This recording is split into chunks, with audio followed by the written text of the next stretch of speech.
আজ পশ্চিমবাংলায় যা অবস্থা, তাতে ধান্দাবাজির রাজনীতি চলছে। তা সেই ধান্দাবাজির সঙ্গে আমাদেরকে গোলামেন না। আমরা ধান্দাবাজি করি না, আমরা সৎ পথে থাকি, চিটিংবাজি করি না। তাই যে কোনো কর্মী আরেকটা কর্মীর উদ্দেশ্যে যদি বলে চিটিংবাজ, ধাপ্পাবাজ, তার আমি শোভনীয় বলে মনে করি না, তাকে আমি ফার্দার ফোন করি। সে ফোনটা ধরে, পার্থ মুখার্জি বলে ফোনটা ধরে। গর্ব আমার, আজ 30 বছর কংগ্রেসটা করছি। পার্থ মুখার্জি যখন ধরে ফোনটা করে, তখন ধরে গুরুত্বের সঙ্গে, কষ্টের সঙ্গে, জ্বালার সঙ্গে সে আবার তার দুঃখের কথা জানায়। তা আমি বলেছি তাদের যে দুঃখ, জ্বালা, যন্ত্রণা আছে আমাদের মধ্যে বিভেদ আছে, আমাদের মধ্যে ঐক্য আছে, আমাদের মধ্যে কোনো ভেদাভেদ নেই। যে মনে করে যে আমাদের মধ্যে ভেদাভেদ আছে, আমাদের মধ্যে কোনো ভেদাভেদ নেই, কিন্তু তারা মানতে চায় না। তারা একে অসীমটাকে দেখায়, কালকে আঞ্চলতা দেখায়, কালকে কোনো একটা পদে যে বসে আছে তাকে দেখায়। যতীন মহারাজ গিয়েছিল এক সময়, যতীন মহারাজ পারে না, কিন্তু তার অবদান অস্বীকার করার জায়গা নেই, তার সার্বজনীন দক্ষতা অস্বীকার করার জায়গা নেই। আমরা তাকে হারিয়েছি, সিদ্ধার্থ মুখার্জিকে, প্রাক্তন বিধায়ক হারিয়েছি, আমরা পাইনি। স্বার্থের জন্য তিনি চলে গেছিলেন দল থেকে। বলে এসেছিলাম সেদিনকে আমি ব্যক্তিগতভাবে, যদি কোনো ব্যক্তি যদি বলতে পারে আমি নিজে সাধুবাদ দেবো। আমি সেদিনকে সিদ্ধার্থ মুখার্জিকে বলে এসেছিলাম যে আপনি অন্য দলে চলে গেলেন কেন? কি আপনার অভাব আছে? আপনি তো প্রাইমারি টিচার, আপনার তো সাংগঠনিক দক্ষতা প্রচুর আছে, আপনি কেন অন্য দলে চলে গেলেন? কেন আমাদের দাঁড়ালে? সেদিনকে কিন্তু শিবদাস দাই নিজে আমাকে বলেছিল, আমি তোর কথা শুনতে পাচ্ছি না, কানে দাঁড়া দিচ্ছি। এমন দিন গেছে গৌরীশঙ্কর দত্ত, তিনি মারা গেছে। তার এই চাতুরিকতার রাজনীতি সবাই মেনে নিয়েছে, জানতো এক এক করে। তাই আমাদের ইতিহাসটা ঘাটতে হবে, আমাদের জানতে হবে কংগ্রেসের রাজনীতিটা, কংগ্রেসের ঐতিহ্যটা, কংগ্রেসের জন্য নেতাদের অবদানটা কি, কংগ্রেসকে কিভাবে আগামী দিন ডেভেলপ করা যায়, ভুল ত্রুটি ছেড়ে দিয়ে বাস্তব জায়গায় আসা যায়।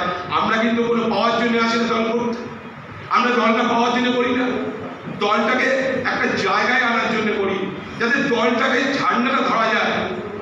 যখন আমাদের এই ইলেকশনটা আসছে, লোকসভা ইলেকশন, তখন আমার সাগরটি যে প্রোগ্রামটা হয়েছিল, সেই প্রোগ্রামে কিছু ব্যক্তি ছিলেন যারা সাংগঠনিকভাবে কাজকর্ম করেন। সেখানে আমি নেমন্তন্ন পেয়েছিলাম, সেখানে গিয়ে বলেছিলাম জেলা প্রেসিডেন্টের বলে।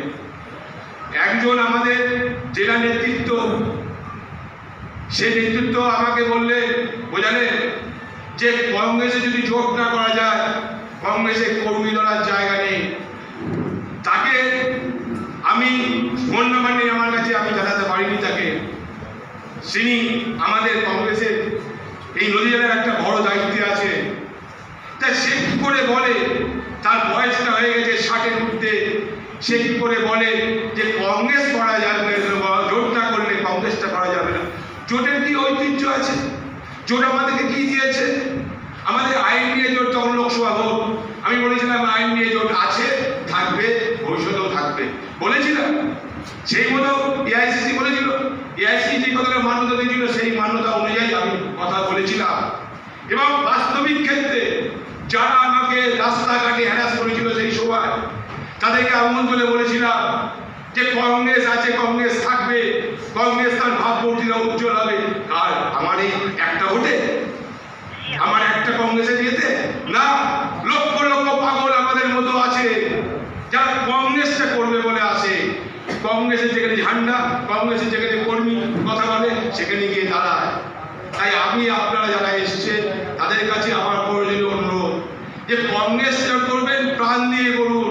রাস্তাঘাটে যেখানে থাকবেন, কোনো জায়গায় বসছেন, সেখানে কংগ্রেসের কথা বলুন, কংগ্রেসের ঐতিহ্যের কথা বলুন, কংগ্রেসের বাস্তবতা বলুন।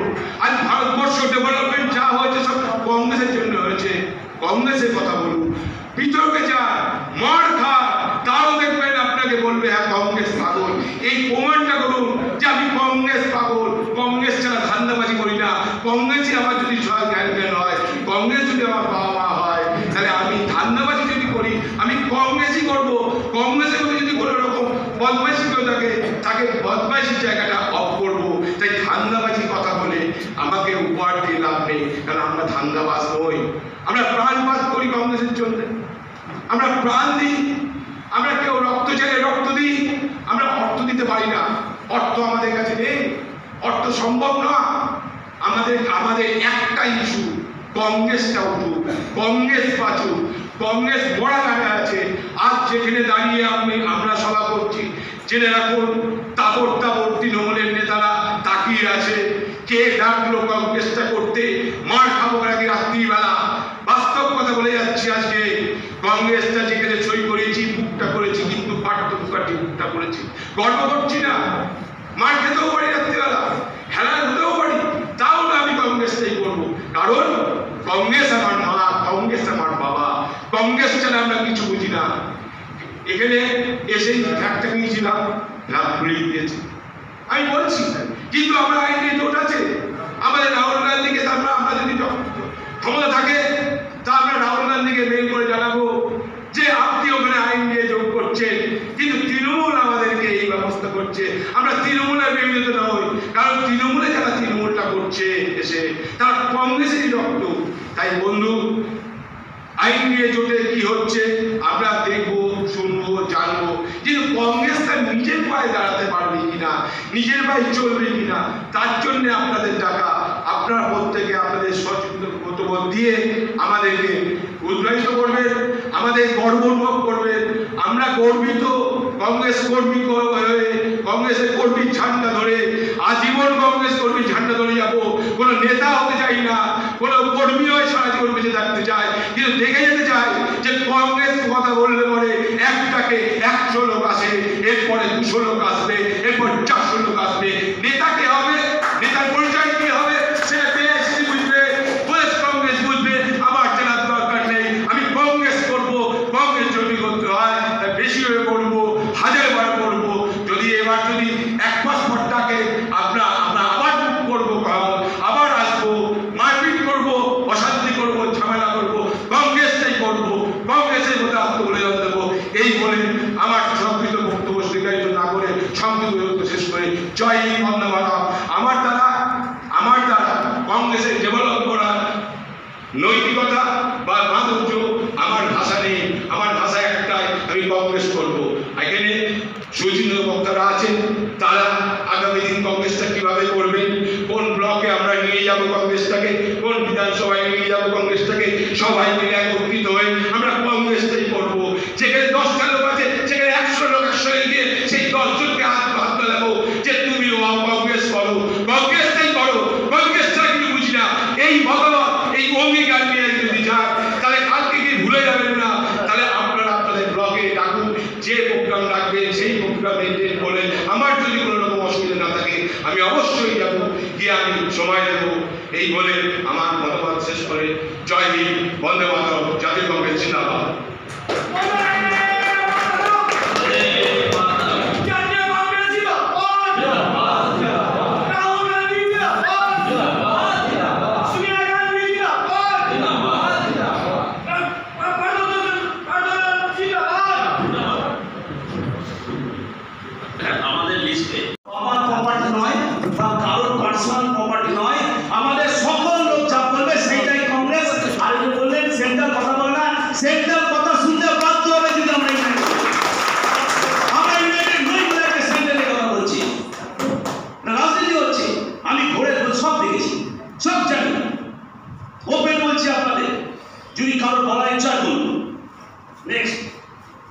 ইউনাইটেড ওয়ে কমিটির মাধ্যমে একটাই কংগ্রেস ডিসিশন হবে, ধরুন সেই ডিসিশনে আমার ডিসিশনটা উল্টো দিকে গেল, কোনো ব্যাপার নয়। আমরা এখানে 100-200 যাই আছি, সেই লোকরা আছি, ধরুন একটা ডিসিশন নেওয়া হলো, সেই ডিসিশনটা পাস হবে কি পাস হবে না সেটা মেজরিটি লোক বলবে, অধিকাংশ লোক। সেটাই হচ্ছে ডেমোক্রেটিক সিস্টেম, সেটাই সংসদে হয়। যে মেজরিটি পাস করে, সে যেমন বিজেপি অনেক কিছু কূটনীতি করছে মেজরিটির জন্য, আজকের তারিখ সেইটাই মান্যতা দিতে হবে। তাহলে আপনাকে কোথায় মান্যতা দিলাম? কমিটির খুব কি ভ্যালু হলো, কমিটির লোকদের কথা শুনলাম। Legal sell and fund raising এর উপায় করতে হবে। আমাদের প্রত্যেকের ব্লকে থাকে, যদি লিগাল যদি অ্যাডভোকেট থাকেন বা লয়ার থাকেন, এদের সাহায্যে একটা জেলায় একটা লিগাল সেলের দরকার। আমাদের ছেলে অনেককে দেখি যারা জেল থেকে বেরিয়েছে, আজকে অনেক নেই, একটা আব্দুল হামিদ যে আছেন, আব্দুল হামিদকে নিতে গেছিলাম জেল থেকে, তার বাড়ি থেকে 1 কিলোমিটার দূরে, তার বাড়ি থেকে 1 কিলোমিটার দূরে প্রেসিডেন্টের বাড়ি। তিনি নিজে স্বয়ং একটা ডিস্ট্রিক্ট প্রেসিডেন্ট প্লাস অ্যাডভোকেট, উনি যেতে পারেননি, তার নাকি সময় নেই। এই হচ্ছে আমাদের ভদ্রলোকের কাজ। নেতৃত্ব শুনুন, নেতা হতে গেলে ত্যাগ লাগে, নেতা হতে গেলে ত্যাগ লাগে, পয়সা লাগে না, পয়সা লাগে না। বারবার বলছি আমরা একসাথে এক হই, তারপরে উন্নতি হয়। ধন্যবাদ। আমার মনের কিছু কথা, একদম দিল্লির উপর থেকে নিচে পর্যন্ত ফান্ড রেজিং এর একটা জায়গা করতে হবে। আমাকে লেটারটা পাঠিয়েছেন, অনেক দীর্ঘায়ু করে দিয়েছেন, আমি মেন পয়েন্টগুলো ছোট করে দিচ্ছি। আমি শ্রী মৃণাল ব্যানার্জি, নদিয়া জেলা কংগ্রেসের সহসভাপতি। এই অনুষ্ঠানে আসতে পারলাম না, এই জন্য দুঃখিত। তবে ইন্দ্রকে সাধুবাদ জানিয়ে আমার কিছু প্রস্তাব পাঠালাম কংগ্রেস সংগঠনের ভালোর জন্য। জেলার সভাপতি যিনি হবেন তার বয়স 60 থেকে 65 বছরের মধ্যে রাখলে ভালো হয়। তার পয়সা থাকতে হবে এবং দলের জন্য খরচ করার মানসিকতা রাখতে হবে। শিক্ষাগত যোগ্যতা গ্র্যাজুয়েশন হলে ভালো হয়, আইন জানা থাকলে ভালো হয়। যাই হোক, আমি বারবার বলছি এটা আমার ব্যক্তিগত মন্তব্য। রানাঘাট জেলার মধ্যে শান্তিপুর, হাঁসখালি, তারিপুর, বৃন্দাবন, রানাঘাট, চাকদা, কল্যাণী থাকবে হয়তো আগামী দিনে, কিন্তু এখনো কিছু ঠিক হয়নি। ব্লক সভাপতি যারা হবেন তাদের বয়স 45 থেকে 60-এর মধ্যে হলে ভালো হয়।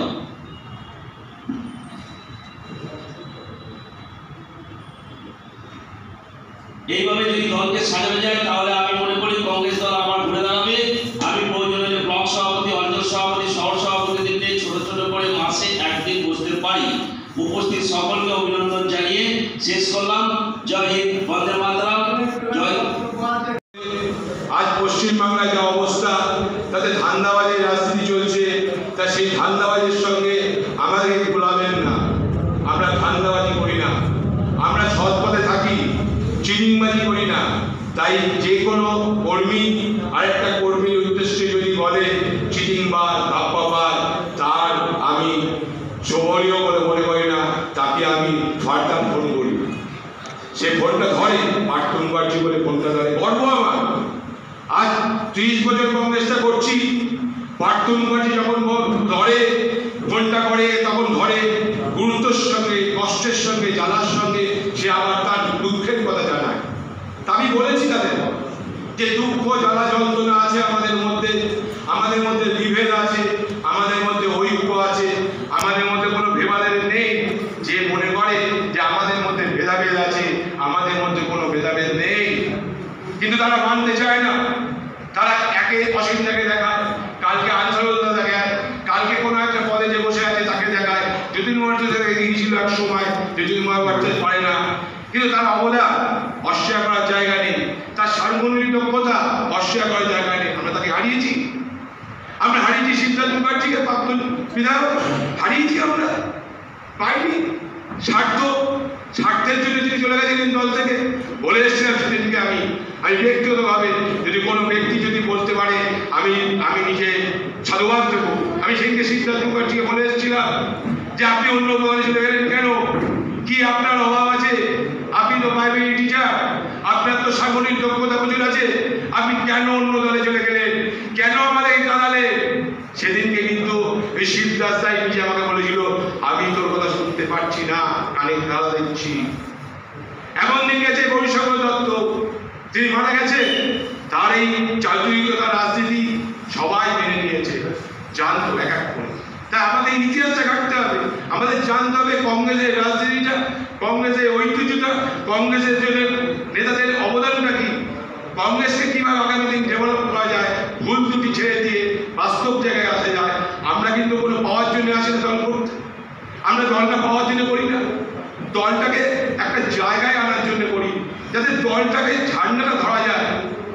যখন আমাদের এই ইলেকশনটা আসছে, লোকসভা ইলেকশন, তখন আমার সাগরটি যে প্রোগ্রামটা হয়েছিল, সেই প্রোগ্রামে কিছু ব্যক্তি ছিলেন যারা সাংগঠনিকভাবে কাজকর্ম করেন। সেখানে আমি নেমন্তন্ন পেয়েছিলাম, সেখানে গিয়ে বলেছিলাম জেলা প্রেসিডেন্টের বলে। একজন আমাদের জেলা নেতৃত্ব, সেই নেতৃত্ব আমাকে বললে বোঝালেন যে কংগ্রেসে যদি জোট না করা যায়, কংগ্রেসে কর্মী ধরার জায়গা নেই। তাকে আমি মন মানে আমার কাছে আমি জানাতে পারিনি তাকে। তিনি আমাদের কংগ্রেসের এই নদী জেলার একটা বড় দায়িত্বে আছে। তা সে কি করে বলে, তার বয়সটা হয়ে গেছে 60-এর ঊর্ধ্বে, সে কি করে বলে যে কংগ্রেস করা যাবে, জোট না করলে কংগ্রেসটা করা যাবে না? জোটের কি ঐতিহ্য আছে? জোট আমাদেরকে কি দিয়েছে? আমাদের আইন নিয়ে জোট, তখন লোকসভা ভোট, আমি বলেছিলাম আইন নিয়ে জোট আছে, থাকবে, ভবিষ্যতেও থাকবে বলেছিলাম। সেই মতো এআইসিসি বলেছিল, এআইসিসি যে কথাটা মান্যতা দিয়েছিল সেই মান্যতা অনুযায়ী আমি কথা বলেছিলাম। এবং বাস্তবিক ক্ষেত্রে যারা আমাকে রাস্তাঘাটে হ্যারাস করেছিল সেই সময়, তাদেরকে আহ্বান করে বলেছিলাম যে কংগ্রেস আছে, কংগ্রেস থাকবে, কংগ্রেস তার ভাবমূর্তিটা উজ্জ্বল হবে। আর আমার এই একটা ভোটে, আমার একটা কংগ্রেসে যেতে না, লক্ষ লক্ষ পাগল আমাদের মতো আছে যারা কংগ্রেসটা করবে বলে আসে। কংগ্রেসের যেখানে ঝান্ডা, কংগ্রেসের যেখানে কর্মী কথা বলে, সেখানে গিয়ে দাঁড়ায়।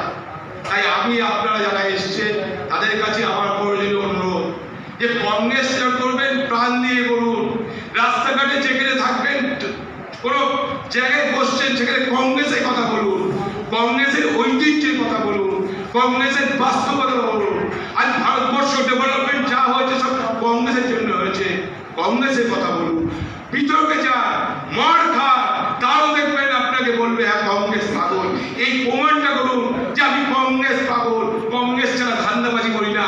কংগ্রেসই আমার যদি জ্ঞান হয়, কংগ্রেস যদি আমার বাবা মা হয়, তাহলে আমি ধান্দাবাজি যদি করি আমি কংগ্রেসই করব। কংগ্রেসের মধ্যে যদি কোনো রকম বদমাইশি কেউ থাকে, তাকে বদমাইশির জায়গাটা অফ করবো। তাই ধান্দাবাজি কথা বলে আমাকে উপহার দিয়ে লাভ নেই, কারণ আমরা ধান্দাবাজ নই। আমরা প্রাণপাত করি কংগ্রেসের জন্য, আমরা প্রাণ দিই, আমরা কেউ রক্ত চাইলে রক্ত দিই। আমরা অর্থ দিতে পারি না, অর্থ আমাদের কাছে নেই, অর্থ সম্ভব না। আমাদের একটা ইস্যু, কংগ্রেসটা উঠুক, কংগ্রেস বাঁচুক, কংগ্রেস বড় গানে আছে। আজ যেখানে দাঁড়িয়ে আমরা সভা করছি, জেনে রাখুন তাবর তাবর তৃণমূলের নেতারা তাকিয়ে আছে। কে ডাকলো কংগ্রেসটা করতে? মার খাবো নাকি রাত্রিবেলা? বাস্তব কথা বলে যাচ্ছি। আজকে কংগ্রেসটা যেখানে সই করেছি, বুকটা করেছি, কিন্তু পাঠ্যপুকাটি বুকটা করেছি, গর্ব করছি না। মার খেতেও পারি রাত্রিবেলা, হেলান হতেও পারি, তাও না আমি কংগ্রেসটাই করবো। কারণ কংগ্রেস আমার মা, কংগ্রেস আমার বাবা, কংগ্রেস ছাড়া আমরা কিছু বুঝি না। এখানে এসেই একটা নিয়েছিলাম, রাত ঘুরিয়ে দিয়েছে, আমি বলছি। কিন্তু আমরা আইন নিয়ে জোট আছে। আমাদের রাহুল গান্ধীকে আমরা যদি ক্ষমতা থাকে, তা আমরা রাহুল গান্ধীকে মেইল করে জানাবো যে আপনি ওখানে আইন নিয়ে যোগ করছেন, কিন্তু তৃণমূল আমাদেরকে এই ব্যবস্থা করছে। আমরা তৃণমূলের বিরোধিতা নই, কারণ তৃণমূলে যারা তৃণমূলটা করছে এসে, তারা কংগ্রেসেরই রক্ত। তাই বন্ধু, আইন নিয়ে জোটে কি হচ্ছে আমরা দেখবো, শুনবো, জানবো। কিন্তু কংগ্রেস তার নিজের পায়ে দাঁড়াতে পারবে কিনা, নিজের পায়ে চলবে কিনা, তার জন্য আপনাদের টাকা, আপনারা প্রত্যেকে আপনাদের সচেতন মতবোধ দিয়ে আমাদেরকে উৎসাহিত করবেন, আমাদের গর্ব অনুভব করবেন। আমরা গর্বিত কংগ্রেস কর্মী হয়ে, কংগ্রেসের কর্মীর ঝান্ডা ধরে আজীবন কংগ্রেস কর্মীর ঝান্ডা ধরে যাবো। কোনো নেতা হতে চাই না, কোনো কর্মী হয়ে সারা জীবন বেঁচে থাকতে চাই, কিন্তু দেখে যেতে চাই যে কংগ্রেস কথা বললে পরে একটাকে 100 লোক আসে, এরপরে 200 লোক আসবে, এরপর 400 লোক আসবে। নেতা কে হবে, নেতার পরিচয় কি হবে, সেটা পেয়েছি বুঝবে, প্রদেশ কংগ্রেস বুঝবে। আমার জানার দরকার নেই, আমি কংগ্রেস করবো। কংগ্রেস যদি করতে হয় বেশি হয়ে করবো, 1000 বার করবো। যদি এবার যদি 1 মাস পর ডাকে, আমরা আবার করবো, আবার আসবো, মারপিট করবো, অশান্তি করবো, ঝামেলা করবো, কংগ্রেসটাই করবো, কংগ্রেসের মধ্যে আত্মবলিদান দেবো। এই বলে আমার সংক্ষিপ্ত বক্তব্য দীর্ঘায়িত না করে সংক্ষিপ্ত বক্তব্য শেষ করে জয় হিন্দ, বন্দে মাতরম। আমার দ্বারা কংগ্রেসের ডেভেলপ করার নৈতিকতা বা মাধুর্য আমার ভাষা নেই। আমার ভাষা একটাই, আমি কংগ্রেস করবো। এখানে সুচিন্তিত বক্তারা আছেন, তারা আগামী দিন কংগ্রেসটা কিভাবে করবেন, কোন ব্লকে আমরা নিয়ে যাব কংগ্রেসটাকে, কোন বিধানসভায় নিয়ে যাব কংগ্রেসটাকে, সবাই মিলে একত্রিত হয়ে আমরা কংগ্রেসটাই করবো। যেখানে 10টা লোক আছে, সেখানে 100 লোক একসঙ্গে গিয়ে সেই 10 জনকে হাত দেবো যে তুমিও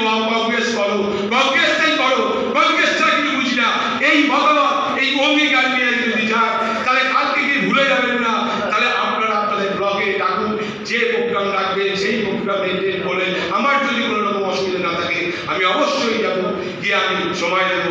এই বলে আমার মতামত শেষ করে জয় হিন্দ, বন্দে মাতরম, জাতীয় কংগ্রেস জিন্দাবাদ।